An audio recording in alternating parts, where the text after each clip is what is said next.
Well, the 8th annual Wine and Beer Festival in Longview featured food trucks, vendors, and live music. But Saturday's big gathering at the convention center goes way beyond just a good time. CBS 19's Will Riddell has more on how Barrels and the Brews Festival is generating money for some very important work.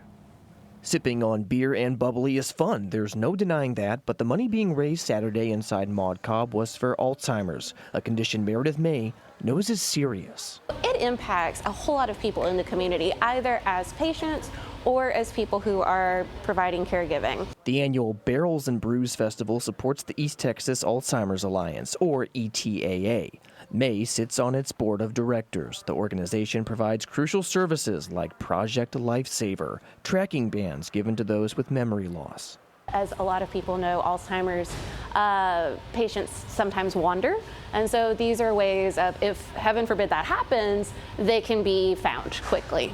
May's family has a history of the disease, and she says as important as it is to care for the patient, you need to keep the family members, oftentimes the caregivers, in mind as well. In fact, statistics show that caregivers themselves tend to wind up suffering from heart attacks and other kinds of diseases from the stress of it.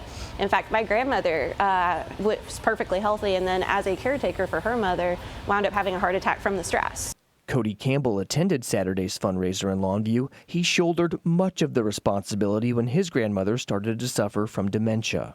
It was very tough to watch her decline, going from the strong, independent woman that I knew her as to someone that was completely dependent on me, my mom, and the rest of the family for her wellness and well-being. And it's that desire to lighten the load of caretakers that fuels May and her colleagues. So much of our services are focused on not just the person who has Alzheimer's, but the caregiver themselves, because that is an extraordinarily hard position to be in. In Longview, Will Riddell, CBS 19.